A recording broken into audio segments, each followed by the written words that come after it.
It's time for another Dice Tower review with Z. Garcia.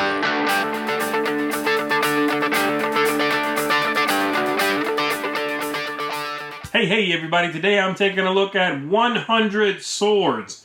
In this case, the Red Dragons dungeon, which is this set right here.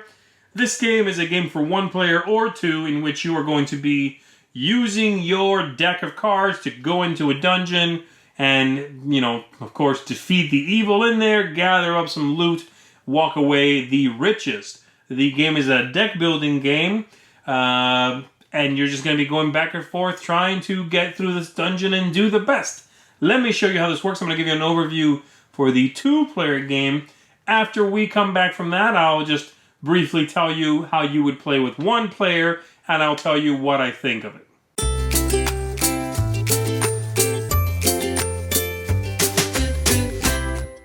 So here's what the game looks like set up, ready to begin. Everybody has been given their starting deck of cards here, which is made up of a bunch of crappy swords called Crappy Sword, and some boots, and one awkward sword right there. And you're going to shuffle that up. You're going to draw a hand of 5, and that is your starting hand. You have some rent items over here, rentals. You can discard cards to acquire for that round, and at the end of the round, put them back. We've set up the dungeon here after shuffling the deck, and we've placed the boss card somewhere in the bottom 10 cards of the deck, all right? And then you're ready to begin. Objective of the game is to get the most loot. And every one of these cards is going to have a point value assigned to it at the end of the game. Whoever has the most loot is the winner. The cards come in generally two kinds. You have goodies that you can acquire with energy by discarding cards from your hand. And then you have bosses, or monsters, I should say, that you can defeat and acquire by displaying your strength. And so I'm going to draw my starting hand here. You begin every round outside the dungeon, so I'll just put this over here. And the first thing I could do is rent one of these items, or more of them, but I'm not going to do that for now. I would just take my turn. And so every card here is going to have, right here, the value, how many points it's worth. The starting items are nothing. They might have some text down here. They will have right here at the bottom, if they're a monster, strength it takes to beat it. If it's another card, how much you pay to acquire it. And then up here, you'll have movement points, possibly some fighting points. In this case, these are boots, so no fighting, but 2 movements. I could play that card, and I can move 1 or 2 in this case. And you just use this to keep track of where you are. I would then take a peek at this card, and I can put it back down, or I could reveal it. If it's a monster, however, or a trap, I have to reveal it. In this case, the fishman here says, when revealed, reveal another card. So I'll just reveal that one there, which is a torch. As you can see, strength down here to defeat it, cost down here to acquire it. Now, since I'm with the fishman here, it takes 4 strength. I have 4 crappy swords. I can go 1, 2, 3, 4. Each one provides me with 1 strength. I have smacked the fish around, and I would take it and put it in my trophy pile. The monsters, that's what you do with them. This one's worth 3 victory points.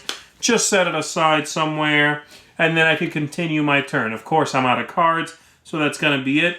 These are going to shift over. We'll replace cards until we have 5 again, and then I would draw another hand, discard these.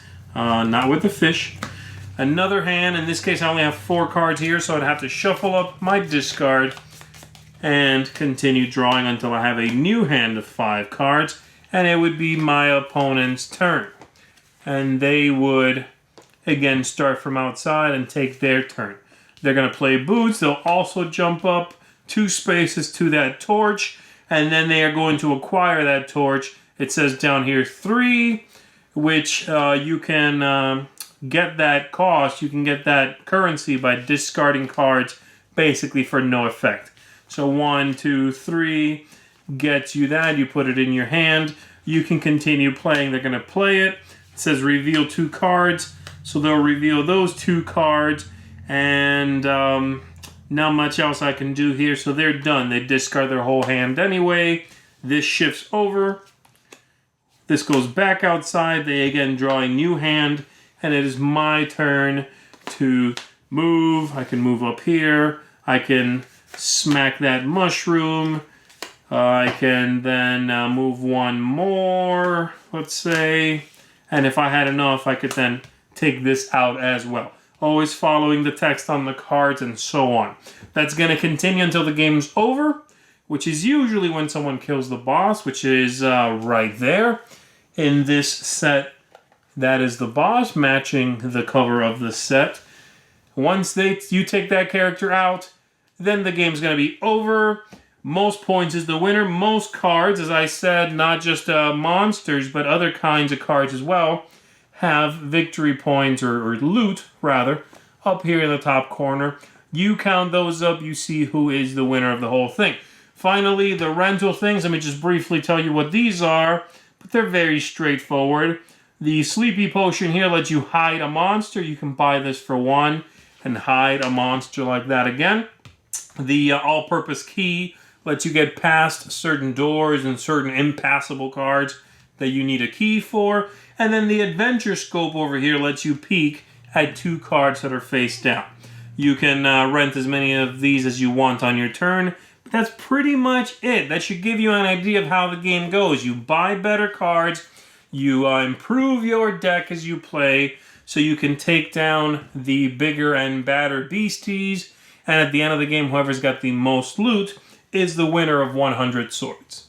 So there you have it. The game for a single player is pretty much the same, except you're going to be playing against sort of a dummy player, more like a receptacle for cards, really, in which at the end of your turn from the dungeon, that fake opponent might take some cards and put in their discard pile, in their trophy pile, if you would.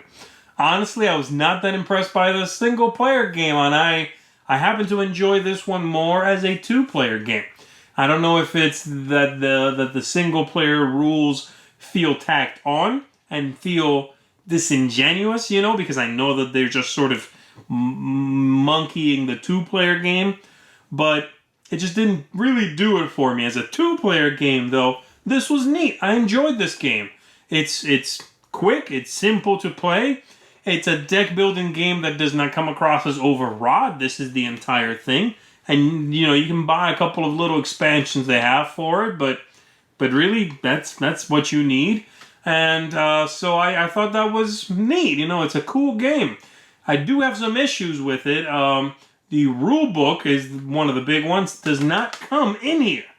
You have, the QR code on the back there. You can scan that and go get the rules. But I'm not a big fan of games that don't come with their own rules. They could have, I think, put rules in here, And so that's going to be a decent negative from my point of view. There's a quick start guide, and you're pretty much immediately going to have questions. Things like, do I start from the beginning of the dungeon every time it is my turn again?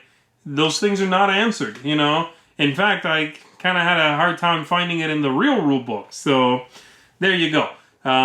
Having said that, and that's really my biggest negative, the gameplay is neat, and I did enjoy it with 2 players. And so if you're looking for a quick, simple dungeon diving kind of game for just 2 players with cute artwork, sort of a silly theme, but decent mechanisms, then I think 100 Swords could be the one.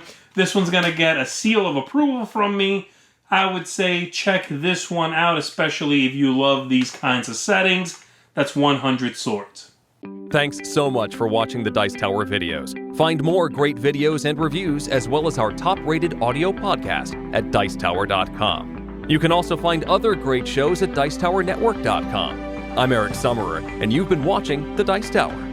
The Dice Tower is sponsored by Cool Stuff Inc., where you can find great games for great prices. Cool stuff in stock. Check them out at CoolStuffInc.com.